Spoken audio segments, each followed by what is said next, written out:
사실 뭐 오늘 기자단 분들이 이렇게 많이 오셨는데 사실 어제 들었습니다. 그래서 저는 이제 사실 월요일날 이제 대통령 타운 미팅 때문에 이제 내려왔다가 사실 어제 주초에서 올라가야 되는데 현장 전동하고 그런다고 계속 이제 내일 회사에 있어서 제가 직접 이제 대응을 하는 게 이렇게 반갑게 좀 맞이하게 됐습니다.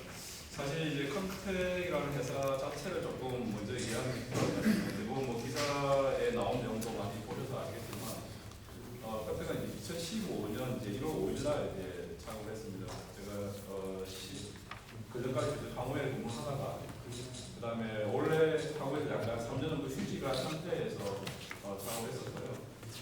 그러면서 한국 나로바사체 처음 이제 바사 인수 갈 때부터 이제 초기 멤버로 합류해서 그때 당시 어떤 그 바사 운영, 바사체 지상 쪽에 관련된 그 시스템 설계, 그거와 또 바사체가 문제가 있었을 때 바사체를 셧다운시켜서 엔진을 셧다운시켜서 바사체가 안정적으로 바다 쪽에 떨어지는 그런 어떤 시스템을 설계하는 와중에 또 그 임무를 마치고 또 위성 쪽으로 또 부서를 옮겨서 위성 쪽에 관련된 일까지 하다가 사실 작업했습니다.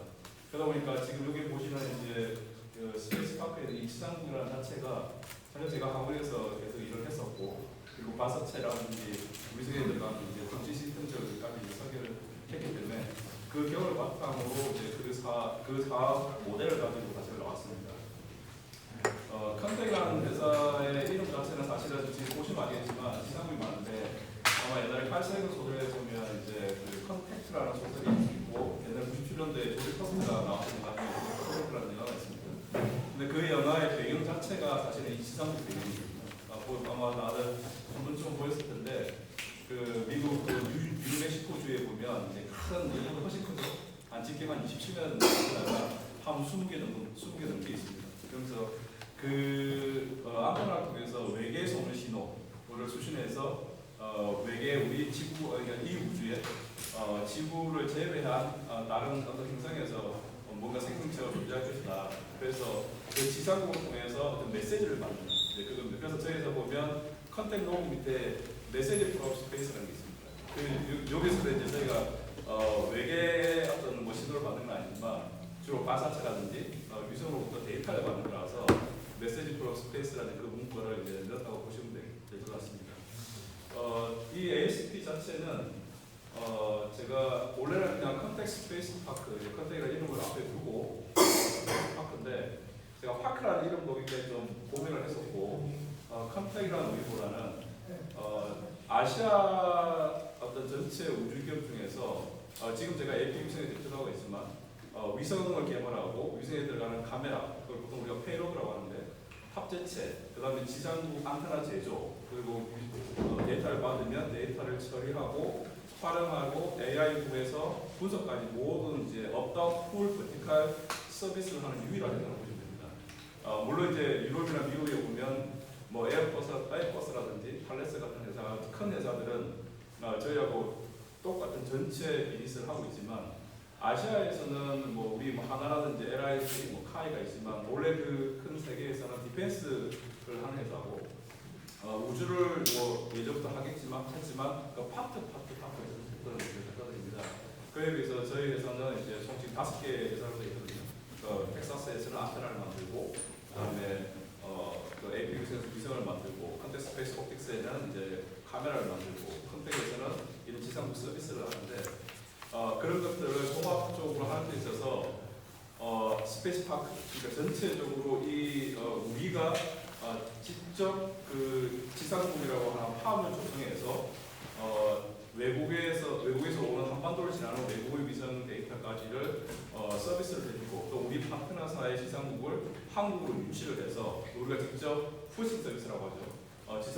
외국 지상국을 여기에 주게끔 해서 운영도 해주고 여러 가지 서비스를 같이 해주는 그런 서비스까지를 해야지만이 완전한 풀 버티컬이 되겠다 그렇게 생각해서 그 아시아 스페이스 파크를 만들었고 그래도 아시아에서는 유일하다. 민간에서는요.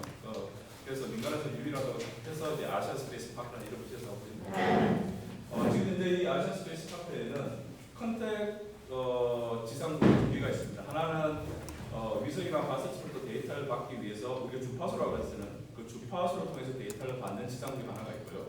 그 다음에 요즘에 전체적인 흐름이 뭐냐면 위성 자체가 뭐 지구를 지나면서 미국을 지나든 지금같이 중동 사태 뭐 이런 것들을 계속 실시간으로 모니터링하면서 데이터를 뽑아내는데 특히 이제 디펜스나 인텔리전스, 국방이나 정보 입장에서는 굉장히 좋은 해상도를 요구합니다. 그러니까 0.3m, 그러니까 30cm 정도. 온 하나의 픽셀이 30cm까지 확대를 하더라도 깨지지 않는다는 얘기예요. 그리고 지금 이제 좀 더 나아가면 아마 15cm까지 남아야 될 것 같은데 그런 해상도가 좋은 위성들은 데이터량이 굉장히 많습니다. 그리고 그 데이터량을 초당 내가 뭐 100메가라고 보내느냐, 200메가라고 보내느냐, 1기가라고 보내느냐 그에 따라서 데이터 방 속도가 다릅니다. 그래서 그 데이터를 최대 10기가까지를 받을 수 있는 지상국으로 웨이저 지상국이라고 합니다. 그게 어떻게 보면 다른 조그마한 도움을 쓰여지는 옵티컬 그라운드 스테이션에서 OGS라고 있어요. 그는 웨이저를 통해서 이제 데이터를 받습니다. 그렇게 해서 레이저 통신 지상국 하나하고 주파수를 이용한 RF 지상국, 레디오 프리퀀시를 이용한 RF 지상국 두 개가 있다고 보시면 될 것 같고 나머지 지상국들은 다 해외 지상국입니다. 저 끝에 보이는 4개 안테나 주변들이 도움이 안 씌어져 있는 안테나가 있는데 저는 미국에 있는 저희 파트너사 RBC 시그널이라고 하는 미국 회사의 안테나고요. 그 다음에 여기 씌어져 있는 이 3개는 노르웨이에 있는 공수부고 세럴라이트에서 K사 우리를 치면 공수부고 그룹이라고 하는 그 회사가 우리나라로 치면 이제 하나 에어스페이스나 하나 시스템 같은 굉장히 큰 대기업이죠. 디펜스하고 스페이스 쪽 거기에서 이제 3개가 설치가 돼 있고 그 다음에 옥상에 보면 2개가 있는데 그건 프랑스의 키네스라고 하는 이제 스타트업이 또 한반도 지날 때 자기들 이제 데이터를 받기 위해서 2개가 설치되어 있습니다. 그리고 요 바로 앞에 있는 게 이탈리아의 딥스페이스라고 저희 지금 지상국 서비스를 하는 업체입니다. 그러니까 왜 이런 애들이 이제 제주도에 설치를 했냐? 저희도 여기 보시면 아마 화면에 이게 전 세계 이렇게 있으면서 지금 저희 여기 컨택셋이라고 하는 저희 기술이 지금 여기 태평양 쪽을 진행하고 있는데 기본적으로 저희 요 전체 지상국은 저궤도 위성에 대한 데이터를 받습니다. 그러니까 궤도가 저궤도 지구에 가까이 있는 저궤도가 있고 중궤도가 있고 정지궤도 지구 자전거와 똑같이 도는 정지궤도가 있습니다. 그런데 대부분 우리는 저궤도 데이터를 받습니다. 지금 만약에 아마 스페이스X의 스타링크가 지금 10,000개가 넘게 올라가 있는데 전 세계에 아마 지구 주위를 돌고 있는 저궤도, 중궤도, 이제 정지궤도까지가 한 20,000개가 넘습니다. 그런데 정지궤도는 지구 자전거와 똑같기 때문에 그 하나를 잡으면 하나를 계속 볼 수밖에 없어요. 근데 그러면 저희 입장에서는 사실 돈이 안 됩니다. 한 개 안테나가 하나의 위성에 1대1로 이제 디펜드 하거든요. 근데 저궤도는 한반도를 지나면 딱 10분 정도 걸리거든요. 그러니까 10분 한 번 받아주고 다른 애가 오면 또 받아줄 수 있거든요. 그러니까 저희 입장에서는 한 번 데이터를 받을 때마다 저희가 돈을 받아요. 약간 톨게이트 같은 거. 예를 들어서 지금 저희가 호주, 그다음 브루나이, 제주, 카타르, 남아공, 추키 이렇게 있거든요. 그럼 이렇게 위성이 이렇게 지나가면 사이드웨이브처럼 위성이 이렇게 있는 거예요. 지구가 이렇게 있으면 대부분의 저궤도 위성들은 북극과 남극 도는 이러한 극궤도를 많이 봅니다. 극궤도가 있고 북극을 중심으로 경사각을 한 43도 정도 두면 이렇게 경사궤도 도는 위성이 있습니다. 그리고 적도가 이렇게 있으면 적도를 도는 위성도 있겠죠. 근데 적도를 도는 위성 대부분들은 정지궤도입니다. 지구랑 똑같아요. 그래서 저희들은 주로 극궤도와 경사궤도를 도는 위성이 있습니다. 그러니까 예를 들어서 우리가 지구가 3,000원 정도 있다고 보면 극궤도 도는 이렇게 동그랗게 원을 이렇게 그리면서 도는 위성들을 2차원으로 이렇게 펼치면 지도를 쭉 펼치면 이렇게 도는 위성들이 사이드웨이브로 이렇게 계속 됩니다. 북극 갔다가 남극 갔다, 북극 갔다가 남극 갔다 이렇게 들어오게 되죠. 그래서 지금 위성이 이렇게 도는데 그렇게 위성이 지나가는 자리마다 저희가 지상국 다 만들어놨어요. 전 세계 16개 정도. 그래서 그리고 이게 동그랗게 되어 있는 이게 이 한 개의 지상국이 그 위성이 지나갈 때 커버할 수 있는 커버레인지라고 보시면 됩니다. 그러니까 보통은 한 2,500km까지 저희가 이게 맞습니다. 그래서 이 동그란 거를 한 번에 그냥 지나갈 때 위성의 속도가 보통 7.9km/s, 1초 한 8km 가는 거죠. 그만큼 빠르기 때문에 저 바운더리에서 이렇게 크다 하더라도 한 번 위성이 지나가면 8분에서 10분 안에 데이터 다 받습니다.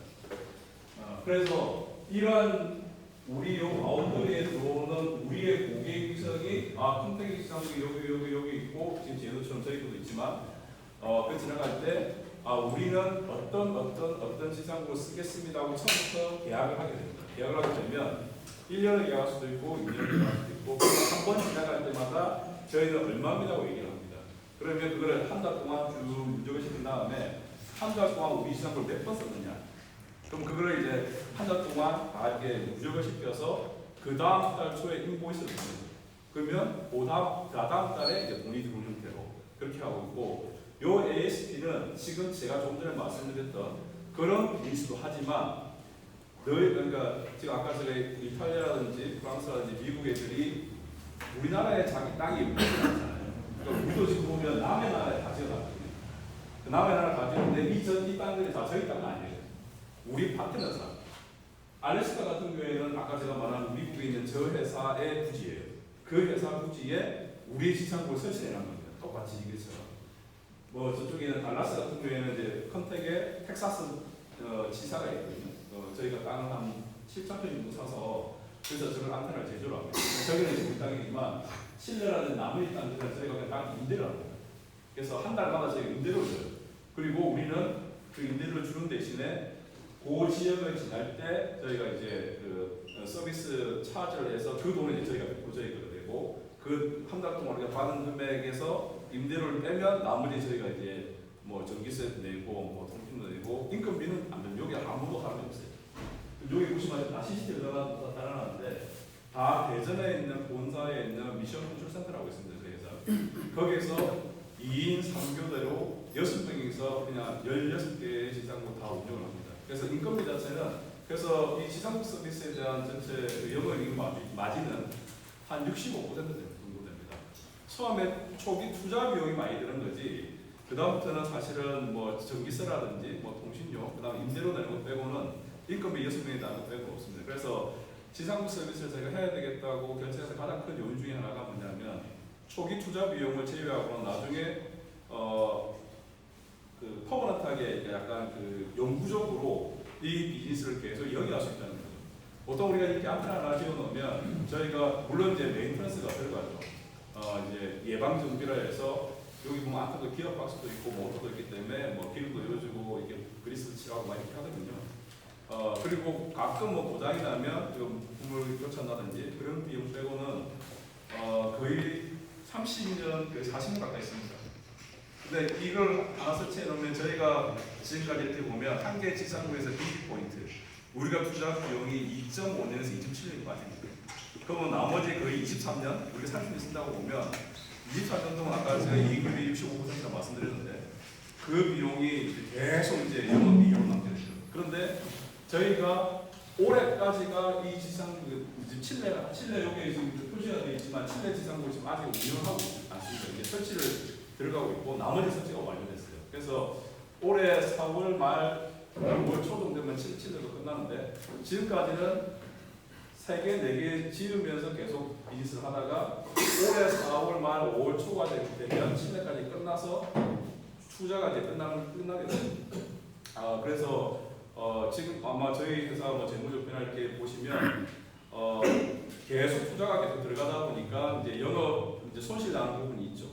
네, 근데 내년부터 이거 지상국 서비스 우리가 지사스 서비스라는 그라운드 스테이션 에이저 서비스 입장에서의 지상국 우리가 지상국을 이렇게 만들어서 항공우주연구원이나 국방과학연구소, 수정연구소에서 납품도 합니다. 그래서 뭐 예를 들어서 한 대 안테나 크기에 따라 다르지만 뭐 30을 받기도 하고 50을 받기도 해요.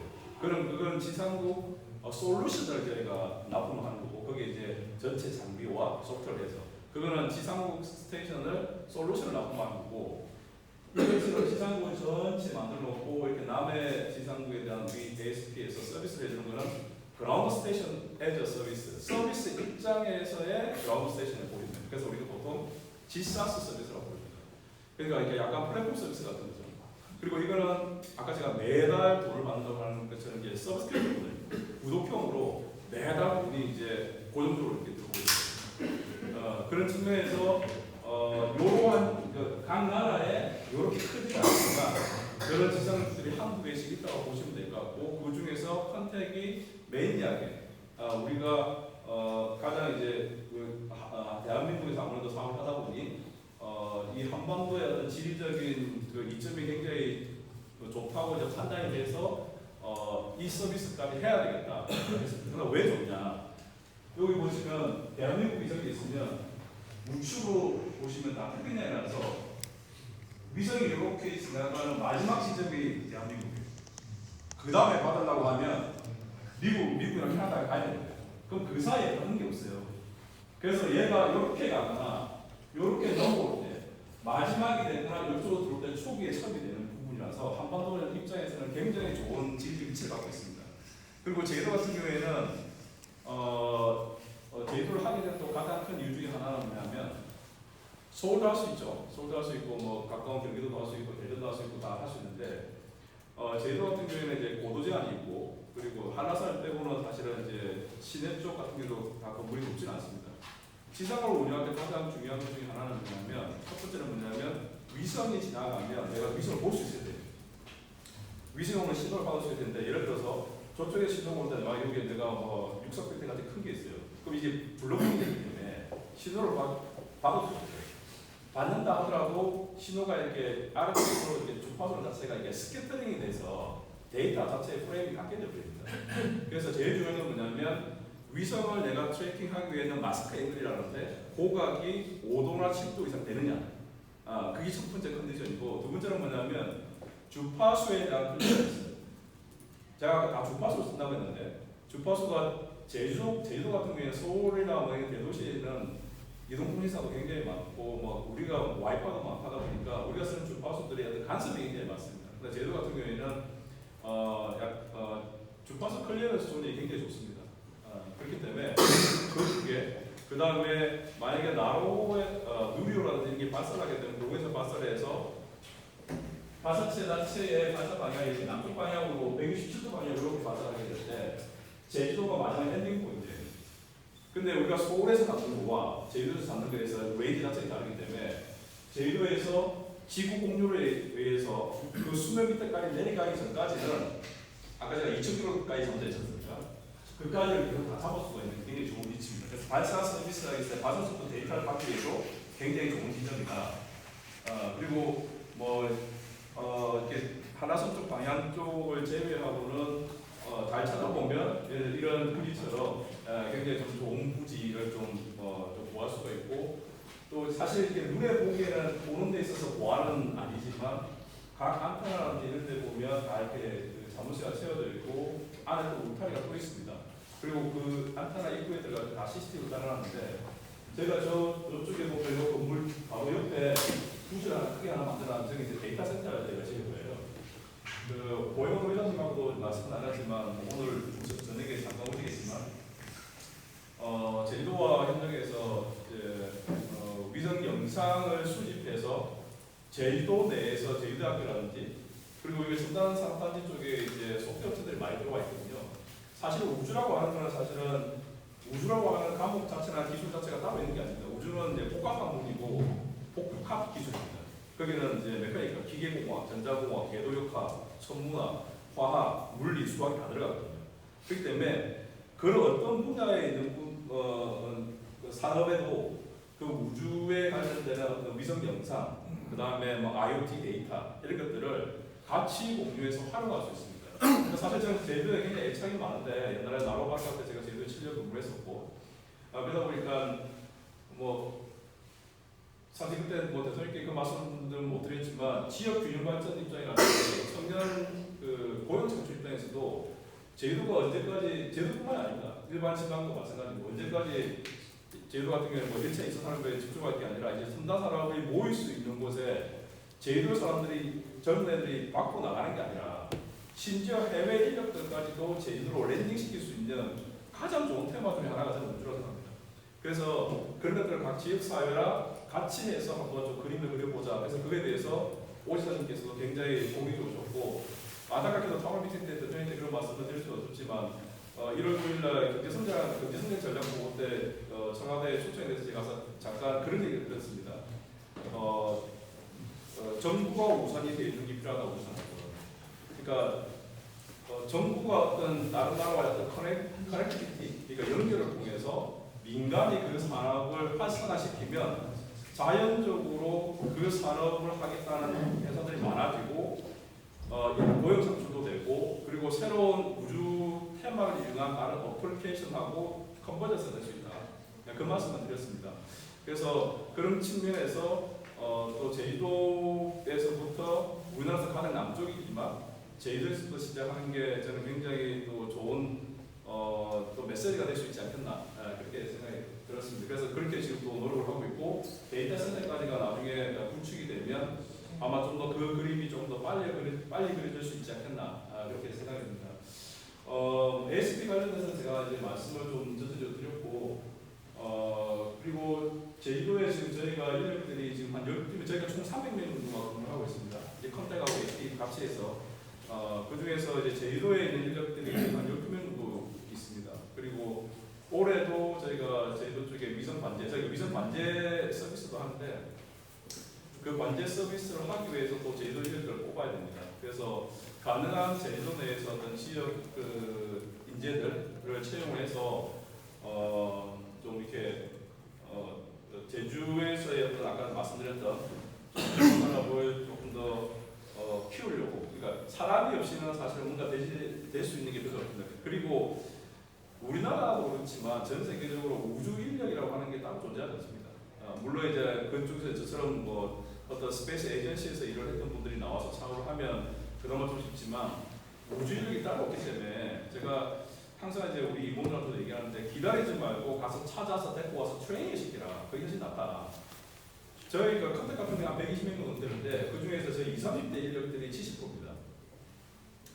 그래서 근데 그 친구들이 다 우주를 알고 그런 친구들이 아니라 데리고 와서 2년, 3년 트레이닝 시키다 보면 어느 정도 얘들이 5년차가 되고 6년차가 되면 어느 정도 세계 무대에 딱 나가도 다른 회사 못지않게, 그러니까 제가 볼 때 우리나라 저희 회사뿐만이 아니라 뭐 AP 위성, 뭐 세철가 이렇게 우주회사에 우리나라 우주회사에 근무하는 인력들이 있지 않습니까?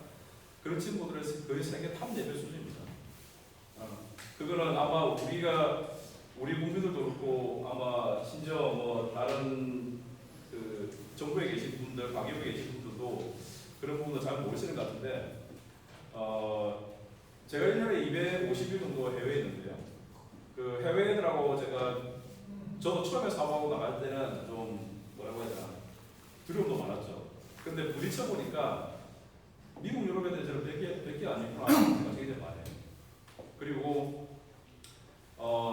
우리나라가 애들을 과거로 먹고 산 거죠.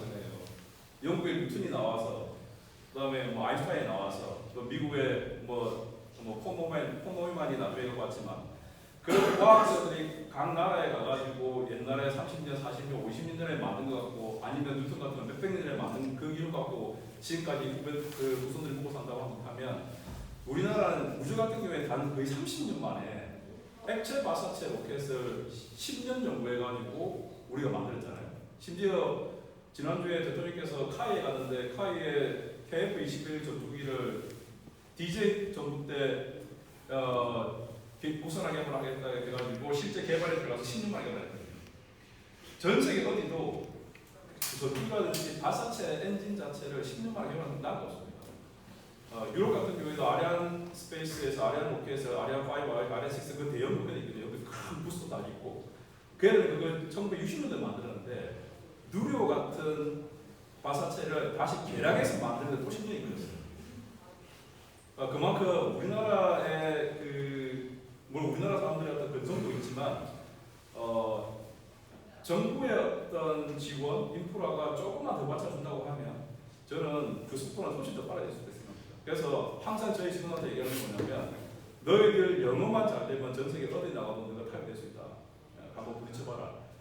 그래서 뭐 내일 이제 저희 외국에서도 많이 보지만 저희가 그 친구한테 호텔비라든지 항공권 주지 않습니다.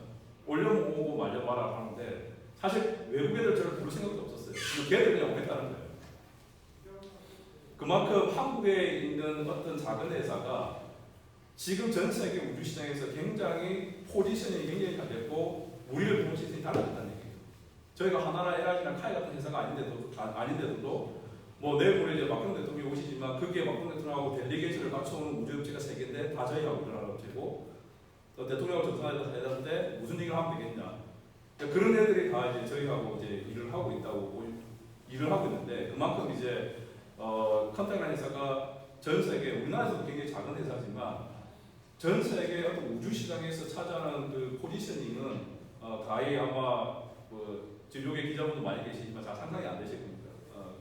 그래서 그런 것들을 다 누가 만들었냐? 다 저희 회사 임직원들이 다 만들었습니다. 그래서 그만큼 그 정도의 능력과 그리고 그 열정 가지고 지금까지 이제 컨택이 달려왔고 에피소드도 마찬가지고요. 그래서 앞으로도 좀 저희 두 회사 좀 잘 지켜봐 주시고 혹시나 뭐 어떤 뭐 우주 분야에 좀 관심이 있는 파트가 있으면 질문도 해주시고 또 찾아 뵈주시면 감사하겠습니다. 고맙습니다. 네. 혹시 기자분들 궁금하신 거 있으시면 소속과 성함 말씀해 주시고 질문 주시면 좋겠습니다. 네. 혹시 질문이 있으시면 네, 그래서 앞으로 네. 제주의 소리 한형진 기자라고 네네. 타운홀 미팅 때도 나왔던 박이원 제주연합대학원 거기서도 평생의 역할이 파운드 있더라고요.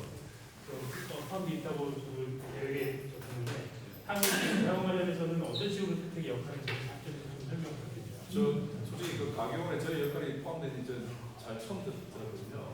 네, 처음 들었고 근데 뭐 카스트 가교원 같은 경우에 제주대학교하고 옛날부터 제가 미팅을 한두 번 했던 것 같아요. 그때 제주도에서 부르셔가지고 저희가 뭐 보고나 그쪽에서 어떻게 해서 그 역할을 정해주는지 잘 모르겠지만 그냥 그걸 떠나서 제가 드리고 싶은 말씀은 뭐였냐면 제가 우리나라 우주산업을 발전하기 위해서 몇 가지 기고문에도 썼지만 몇 가지 제시한 게 있습니다. 그 중에 하나가 뭐였냐면 지방에 있는 국립대학교 안에 우주 특성화 대학원을 만들자. 새로운 대학을 만들 필요 없다. 그 단과대학교 안에 그냥 항공우주공학과가 아니라 우리나라의 대학에 있는 대부분의 학과가 그냥 항공우주공학과예요. 근데 그 항공우주공학과의 대부분이 집중되어 있어요. 물론 우주하는 우주 파사체 연구하는 교수들이 계시고 요즘에 좀 우주가 좀 이렇게 좀 뜨다 보니까 원래 본인 전공이 아닌데도 스위칭해서 그렇게 하는 이제 과들이 그 항공우주공학과에 그런 랩실이 생겼는데 항공우주공학과가 제 우주 특성화 대학을 만들자고 했던 건 뭐냐면 나중에 제가 보겠습니다. 제주대학교하고 카이스트가 와서 카이스트도 인공위성 연구소가 있죠. 지금은 카이스트 인공위성 연구소가 우주연구원으로 바뀌었거든요. 그 한영 원장님도 내일 오시지만 그러니까 그 안에 그냥 항공우주공학과가 아니라 제가 그때 피곤해 보면 이렇게 5개 과를 지정했어요. 로켓 엔진과 위성 민상 설계과, 지상국 설계과, 그 다음에 위성 추적기과. 이게 지금 말씀드린 이런 것들이 뭐냐면 바로 나와서 거기서 2년 석사를 하든 박사를 하면 바로 나오면 즉시 전력감이 될 수 있는 과예요. 그걸 한 과에 20명씩만 뽑아서 매년 100명씩만 양성을 하면 우리나라 이 부분에 대해서는 우리나라 아까 제가 말씀드린 대로 굉장히 빠르게 우리가 각 그 해당 분야의 진보를 굉장히 빠르게 할 수 있습니다. 그러니까 만약에 카이스트하고 제주대학교가 만약에 그래서 우주 분야에 대해서도 어떤 그림이 그려져 있다고 하면 조금 그렇게 좀 굉장히 스페시픽하게 굉장히 좀 디테일한 부분에서 막 이거 저거 다 한다고 하지 말고 그냥 뭐 시장에 뭐 짜고짜고 다 한다고 하지 말고 반드시 지금 우리가 집중해야 될 그 분야에 좀 완전 포커스를 맞춰서 만약에 컨택에 만약에 할 수 있는 역할이 있다고 하면 컨택을 위성도 만들고 그다음에 지정도 하고 영상 처리도 하고 충분히 그쪽 분야에 저희가 컨트롤을 할 수 있다. 그리고 또 하나는 뭐냐면 그러한 과를 만들 때 새로운 사람이 필요 없습니다. 예를 들어서 항공우주연구원 63세 되면 그분들 다 퇴직하시거든요. 근데 그분들 생각해보세요. 63세면 그분들 아직까지 젊거든요. 근데 그분들은 돈을 받는 분들이 아니에요. 제가 만난 분들. 그분들은 계속 그 일을 하고 싶은 거예요. 근데 그분들한테 제가 볼 때 제주도 와가지고 아니 이 좋은 환경에서 노년에 애들도 가르치면서 그분도 제가 보기에 한 달에 200만 원 받는다거든요. 그런 분들 활용하게 했어요. 그리고 민간에서 박사학위를 가지고 각 분야에서 일을 하는 사람들을 인바이트해서 일주일에 한 번씩 그쪽 강의를 시켜라. 이 사람들 신부양 사람이에요. 그렇게 한 다음에 컨택도 여기 사람들이 있으니까 저희가 만약에 지상으로 하겠다, 영상 처리를 하겠다, 위성을 하겠다고 하면 저희들도 그 사람들을 보내서 저는 무료로 강의도 저도 한국에 있으면 뭐 고대라든지 한양대라든지 연대 가서 강의를 하거든요. 근데 돈이 필요 없는데 뭐 강의를 주긴 하죠. 근데 그 학생들 만나면서 제2의 컨택트 하는 걸 저희는 또 만나는 거죠. 그래서 저희 회사 그런 애들 많아요. 실제 강의를 가서 관심이 있어서 오늘 뭐 LG에 입사를 했는데 입사를 안 하고 우리 회사 인턴십을 온 친구도 있어요. 그리고 다시 우주를 하겠다고 스위스 치리대학교에 석박사 간 친구도 있습니다. 그러니까 그렇듯이 젊은 그 학생들이 이 우주라고 하니까 대부분 생각하면 천문학을 많이 해요. 근데 우주에 위성 영상 처리도 AI로 하네. 그다음에 자동차 엔진 같은 것도 위성에도 있고 반사체도 있네. 그럼 나 자동차 엔진에 관심 있었는데 위성 추력기를 만들어 볼까? 그걸 잘 모르는 거죠. 그러니까 그런 것들을 계속 인포메이션을 전달해 주면서 그 애들한테 더 많은 것들을 쭉 이렇게 보여주게 하는 게 저는 필요하다. 그런 역할들을 대학에서 교수들이 그냥 책으로만 가르치지 말고 그 필드 트립도 하고 산업계에 있는 사람들도 인바이트를 해서 그런 것들 자꾸 이렇게 노출시키는 거. 이런 것들이 좀 필요하지 않겠나. 근데 또 만약에 그런 기회가 있다고 하면 충분히 그런 쪽에 저희가 서포트를 해드릴 수 있겠다. 그렇게 말씀드릴 수 있겠어요. 질문 하나 하겠습니다. 설명 들으니까 제주도가 1차 산업에서 첨단 산업까지 아주 네. 폭넓게 되겠구나 하는 예상할 수 있는데 지금 현재 한 12개 안테나를 만들겠다 그렇게 목표를 정해놓은 걸로 알고 있는데 지금 현재 몇 개 정도 안테나가 좀 설치되어 있습니까? 아까 제가 말씀드린 전 세계에 안테나로 저희 말씀을 드리지 않고 16개의 지상국이 있거든요. 지금 이제 여기 다 표시가 되어 있지만 네. 16개의 지상국이 있고 여기 제주도에 있는 게 포함해서요. 그리고 이제 16개 지상국 이후로는 당분간은 더 만들 생각 없습니다. 지상국 늘릴 생각 없습니다. 왜냐하면 지금 현재로는 16개 정도면 전 세계에서 돌아다니는 위성을 대부분 거의 한 99% 이상 커버리지를 거의 다 저희가 할 수 있기 때문에 물론 이제 만약에 알래스카나 달라스 쪽에 위성 수요가 우리 보기 더 많다. 그럼 저 지역에 안테나를 하나씩은 더 볼 수 있어요. 그거는 이제 고객이 얼마나 늘어나느냐에 따라서 좀 달라질 것 같고 현재로는 그 위치, 그 로케이션에서 16개 지상국을 이상의 다른 위치에 늘릴 생각은 지금 아직까지는 없습니다. 아시아 스페이스 파크 이걸로 끝났는데 여기 말씀하신 거예요. 아시아 스페이스 파크는 저 뒤쪽에 지금 저희가 지금 말씀 못 드리는데 그 해외에서 이미 보고 가셨는데 6개가 좀 더 들어옵니다. 6개 더 들어오고 저 뒤에 펜스 뒤쪽에 저기 지금 말목장인데 제가 어제 와서 저쪽에 말목장 그 주인하고 얘기를 해서 저기 한 1,000평 정도 되는 것 같아요. 저걸 추가 매입을 하라 했습니다. 그래서 저기 데이터 센터 짓고 나중에 저쪽에는 저희가 뭐 요게 약간 이렇게 들어온 다음에 더 늘어나면 수요가 늘면 저기 또 천평에 좀 더 열 것 같고 그리고 저기는 또 좀 우주 체험관을 하나 또 만들 생각을 하고 있습니다. 아까 설명 중에 그 광통신 이렇게 네네. 설명했는데 네. 이거하고 주파수용하고 가격이나 이런 것이 좀 차이가 납니까? 가격. 가격 차이가 사실 그 안테나 이 지상국의 가격은 안테나가 얼마나 크냐에 따라 가격이 다릅니다. 이게 직경이 3m냐, 5m냐, 7m냐, 13m냐에 따라서 가격이 뭐 20억이냐, 50억이냐 좀 차이가 나고 광통신 지상국은 사실 그렇게 비싸지 않습니다. 광통신 지상국은 다 소프트웨어하고 다 이게 인테그레이션을 하더라도 한 30억 정도는 되고 근데 안테나가 큰 것들은 사실은 그것보다 훨씬 가격이 크거든요. 네. 혹시 또 추가 질문? JIS 제조공사의 조창범이잖아요. 지금 어차피 지금 제주에서는 우주항공 관련해서 하나라든가 컨택이 제일 먼저 시작을 했고 네. 앞으로 이제 제주에서의 우주항공 산업 발전 가능성은 네. 어디까지 보실지 그거 궁금하고요. 네. 두 번째는 아까 그 관련 학과를 개설해달라고 국민대 같은 경우에는 사실 학과 개폐가 그 국가 결정서 있어야 되기 때문에 힘든데 예를 들면 지자체하고 협력해서 도립 대학식의 특성화 대학을 건립하는 방안을 고민해 보시지 않았는지 그 두 가지 좀. 저는 그 도립대학을 그 대학을 새로 설립하기 전에 되게 힘들다고 봅니다. 예를 들어서 그거는 아마 이제 교육부 재원도 더 많이 들어가고 예를 들어 제주대학교 같은 경우에 뭐 두 번째 이제 말씀드리면 제주대학교에 제가 우주 특성화 대학원을 만들자는 건 물리적으로 뭔가를 지을 필요가 없어요. 제가 아까 말씀드린 대로 이 우주 분야라고 하는 거는 복합 학문이라서 거기는 전자과학 교수님도 계시고 기후학과, 뭐 물리학, 그다음에 수학, 그다음에 뭐 과학 다 계세요. 그러면 지금도 보면 우리가 산학 연계 쪽에도 그리고 그 방산 뭐 요즘에 뭐 우주 방산학 이런 것도 생겼거든요. 한반도 같은 경우에. 그러면 그 과가 그 대학원 자체가 그냥 대학원이라고 하는 그 타이틀이 새로 생긴 거지. 그 뭐 새로운 뭐 건물 짓고 그렇지 않습니다. 그러면 그 각각에 있는 과의 교수님을 데리고 와서 그 사람이 만약에 내가 바사체를 만든다, 위선을 만들면 전학 교수님은 통신 시스템을 맡으면 돼요. 그 다음에 만약에 추론체를 만든다면 기계학 교수님이 그걸 하시면 되죠. 저는 그러니까 제가 그 국립대 안에 그걸 하자고 한 가장 큰 이유는 뭐냐면 아니겠지만 정부는 자꾸 돈이 들어가는 거에 대해서는 이게 자꾸 레이스가 잘 안 당긴단 말이에요. 그러니까 기존에 있는 거에서 이걸 어떻게 하는 거에서 근데 그 컨셉만 잡자면 돼요.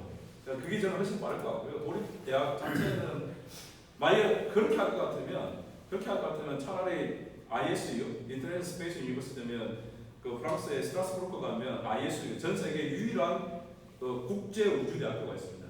그런 것처럼 완전히 그 국제 우주대학교 같은 대학교를 아예 만들어야 되겠죠. 그 도립대학교보다는. 그러니까 그게 맞을 것 같고 그렇지 않고서는 저는 지역에 있는 지방대, 지역에 있는 어떤 지방대든 뭐 상관없을 것 같은데 그 지역의 지방대학교를 좀 활용하는 게 좀 필요하다라고 보고 있고요. 그 다음에 제주 우주산업의 앞으로의 어떤 발전 가능성에 대해서 이제 설명을 드리면 우리나라에서 유일하게 발사 서비스, 위성 종합 조립, 지상국 데이터 수신 서비스를 유일하게 하는 곳이 자 고흥은 나로울 센터가 있죠. 거기는 발사 장만입니다. 근데 지금 지난 정권에서 우주청을 만들었죠. 그러면서 삼각축을 만들었어요. 하나가 경남 사천에 왜 만들었냐? 카이가 있었거든요. 근데 카이는 원래 비행기를 만드는 회사인데 위성 조립을 항공우주연구원한테 위탁을 받아서 조금 하고 있었습니다. 그리고 그 이제 뭐 아무래도 뭐 그 정권에서 결정한 거지만 이제 우주청을 만들면 이제 경남으로 보내겠다. 그렇게 하면서 이제 그게 사실 경남에는 위성 뭐 한 회사가 거의 없어요. 카이 하나 있죠. 전라남도 바사도 하나밖에 없습니다. 그 공화국 순천이 무슨 우주기업이 있어요. 대부분의 우주기업은 거의 대전에 있습니다. 저희도 본사 대전이고. 그래서 대전은 인재육성, 바사 서비스와 바사체는 전라남도, 위성은 경상도 이렇게 삼각축을 해놨어요. 근데 그게 제주도가 빠졌단 말이에요. 근데 유일하게 근데 이건 각각 요거밖에 안 하죠. 그 제주도 만원도 뒤에 있어 이호도 가는 길에 지금 페리지 에어로스페이스 같은 이제 바사 업체가 바지선에 해가지고 바사 서비스를 준비하고 있죠. 좌측에 보면 제주공항 내려서 한라산 기준으로서 좌측에는 뭐냐면 우측에 국가위성 항공센터가 있단 말이죠. 우측 상대리에 컨택 위성 팜이 있죠. 탐나대학교에 하나시스템의 위성 종합 조립동이 있단 말이에요. 하나시스템이 탐나대학교의 위성 종합 조립대 만든 가장 큰 이유는 뭐냐면 위성을 만들면 발사장으로 가야 돼요. 딜리버리를 해야 되는데 저희도 앞바다에서 쏘니까 그냥 가면 되잖아요. 근데 위성 산업은 제조 산업이 아닙니다. 제조 산업은 매스 프로덕션, 그래서 자동차처럼 계속 꾸준히 만들어내서 제조해서 막 딜리버리를 막 엄청 해야 되는데 위성 같은 경우에는 많이 만들어봤자 한 달에 뭐 2개, 3개 그리고 발사장으로 가면 되잖아요. 그래서 위성을 만들어서 저희도 앞바다로 보내고 데이터는 여기서 받고 유일하게 발사 서비스가 위성 종합 조립과 지상 데이터 수신 서비스 유일하게 모든 것을 하는 게 제주도입니다. 그래서 그리고 이제 우주청에 있는 여기에 우주환경센터도 있잖아요. 바로 밑에 한림에 여기 보면 국가위성환경센터 있죠. 표순에 나로센터 제주수육소가 있죠. 우리나라에서 우주 인프라 자체가 제일 많습니다. 그거를 어떻게 정부가 더 레이스를 담아서 이쪽으로 뭔가를 집중해서 모을 거냐. 그거 하기 가장 좋은 거는 제주도에 있잖아요. 제주도 시내에 스페이스 엑스플로레이션 센터를 만드는 거예요.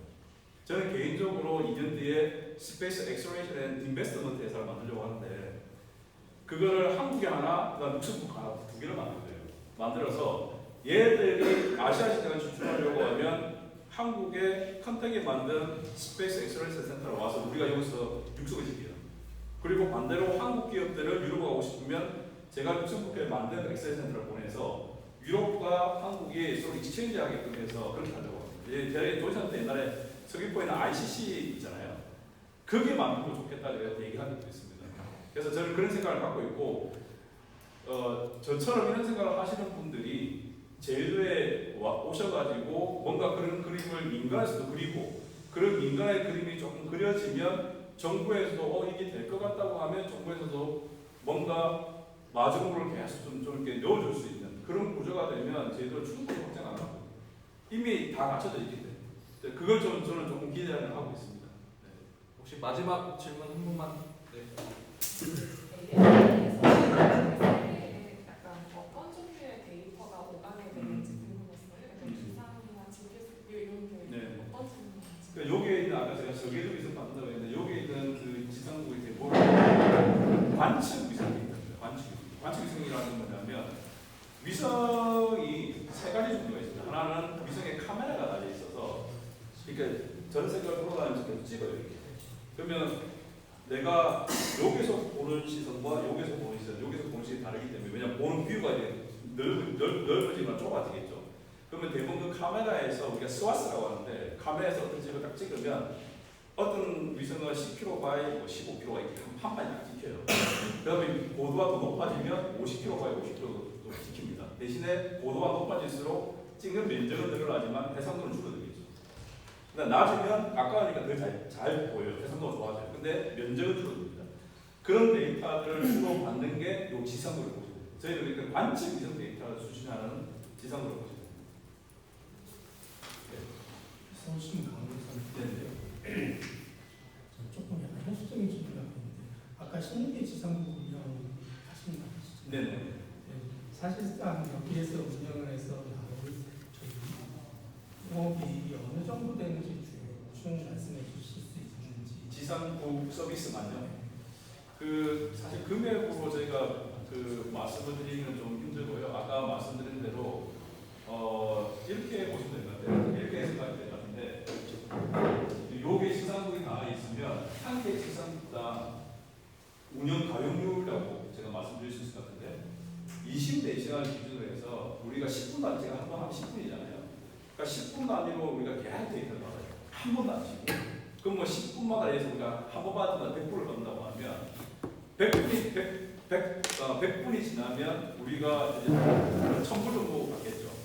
그렇기 때문에 이거를 하루 종일 우리가 받는다고 했을 때 한 개 지상국이 1년에 걷어들이는 수익을 맥스로 했을 때 한 17억 정도 나옵니다.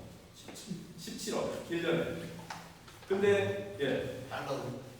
아니 하나로 17억입니다. 하나로 17억 정도 나오는데 여기에서 보면 예를 들어서 알래스카라든지 뭐 남아공 그다음에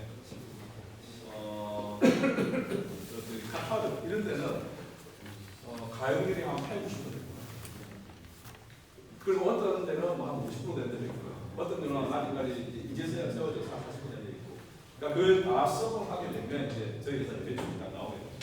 그래서 아까 말씀드린 가용률이 90%에 있는 데는 고객이 이제 많이 쓴다는 얘기예요. 그 이제 인기가 있다는 얘기예요. 그럼 거의 마크 하나 더 세워줘요. 그러면 이제 또 좀 많이 저희가 서비스하고 있기 때문에. 그래서 풀리 만약에 우리가 했을 때 17억짜리 우리가 만약에 10개면 1년에 지상국 서비스로만 저희가 170억을 벌 수 있다는 얘기예요. 근데 아까 그게 영업이익률이 65%잖아요. 그럼 100억 중에서 65억이 영업이익이 돼요. 네, 그렇게 그냥 생각하시면 돼요. 여기 지금 와 있는 뭐 이탈리아 합방, 아까 말씀하셨는데 네. 그런 분들 어디에서 운영하게 되면 어느 정도 부담을 보통 우리가 이제 이 친구한테 어떻게 뭐를 받냐면 이 지상 부지를 제공하는 부산 부지 임대료, 그 다음에 미세, 공신료, 그 다음에 우리가 문제가 있을 때 처리해주는 비용 이렇게 해서 받는데 문제가 있을 때 처리하는 비용은 시간당으로 따로 받습니다.